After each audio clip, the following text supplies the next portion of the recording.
What is going on, everyone? Welcome back to Gamertag VR. Today I wanted to go through everything we know about PlayStation VR2 so far and answer some of your questions. But before we get into the video, I wanted to go over the polls that we had running on YouTube community tab and on Twitter about what you'd happily pay for the PSVR2. And here we have 162 votes, and it looks like you're happy to pay between $349 and $549. And on Twitter we had 307 votes, and that comes in at $349 to $449. That is actually what I would have expected. So the biggest questions I see so far are, do you need a PS5 for PSVR 2?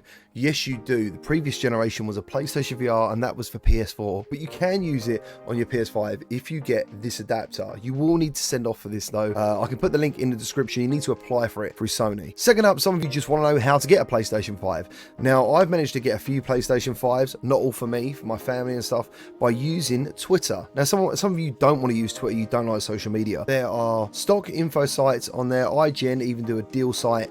They're all really good to follow, and then you can turn on notifications. And I also managed to get my 3070 GPU when it was literally really hard to get any GPUs. So the official name is now the PlayStation VR2, and this headset is wired. There will be a single cable connected to the PlayStation 5. Now, I imagine the reason behind this is for bandwidth, and it's going to be cost. For those two reasons, I think we should be grateful they're doing this, because when you know the technology that's inside this headset, I think the cable is not a bad trade-off. Also, the other benefit of it being wired is you won't need a battery, which will make the headset nice and light. So hopefully the cable is going to be nice and flexible. But how is one cable a upgrade to the original PSVR? Well, the original PSVR needed this. It looks like a PlayStation Pro, but this was the breakout box, and as you can see it needed more wires than just one wire. So trust me, it is an upgrade. Next up, what are the main upgrades to this over the original? There's a lot. To be honest, there is a lot. There is going to be eye tracking. The original display was an OLED screen, which is why the blacks are so good on PSVR, but it was only a 1080p. This is going to be a 4K screen, split per eye, 2K per eye roughly. Now that is slightly above what the Oculus Quest does, and personally I think that's a very good benchmark of where VR is. 4K or 2K per eye I think is just about right. The refresh rate is going to be 90 to 120, which is pretty standard now. The other thing it's going to have is inside out tracking, which is something the Quest has now. This is a massive improvement over what you have currently, which is light-based tracking on the original PSVR. So no one's really spoken about this yet, not that I've seen, but I don't think there's going to be any headphones with this headset. I don't think there's going to be speakers. All I can see from the notes is there is going to be a stereo headphone jack. That's it, which is kind of exactly the same as PSVR. You had to wear headphones or in-earphones or anything like that to get sound from the PSVR 2, and it looks like it's going to be the same with this one. Now, before we get to the controllers, one of the most exciting things about this headset is haptics in the headset. Now, as someone who's experienced that in haptics, it'd be so exciting for you guys to feel what it's like to get,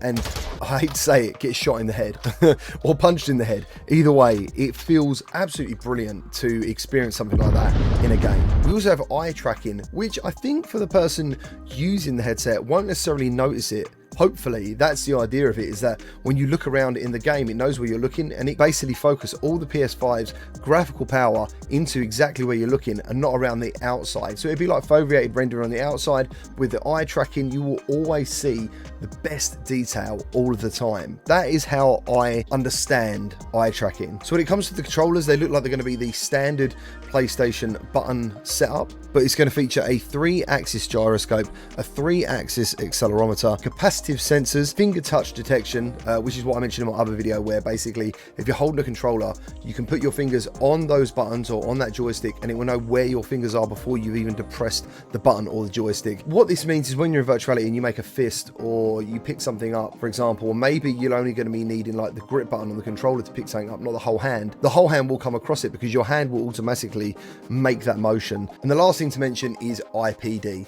Now, IPD is actually a make or break for virtual reality headsets. You know, we don't know what the IPD is going to be. On PSVR, it's a digital variable slider for your IPD, and what you do is when you got in the PlayStation VR, you basically like a target of where your pupils were, and then it worked out the distance between your eyes. Quest 2 literally is you pull them apart, and you've got 3 stages. Now, the coverage of Oculus Quest 2 is 56 to 70 millimeters, and they've said that is 95% of adults. I'm assuming the PSVR 2 will be the same as that. I hope it's a little bit wider as well, because I know some people who can't use the the Quest 2. And the very last thing I wanted to put in this video was regarding Horizon Call of the Mountain. There's been some debate on whether this is going to be a fully fledged game with a campaign or it is going to be an experience. Well, on PlayStation blog, they have been quoted to say, "This has been created for PSVR 2. This unique experience has been designed to push hardware technology, innovation and gameplay. The stunning visuals and brand new PSVR 2 Sense controllers give a new meaning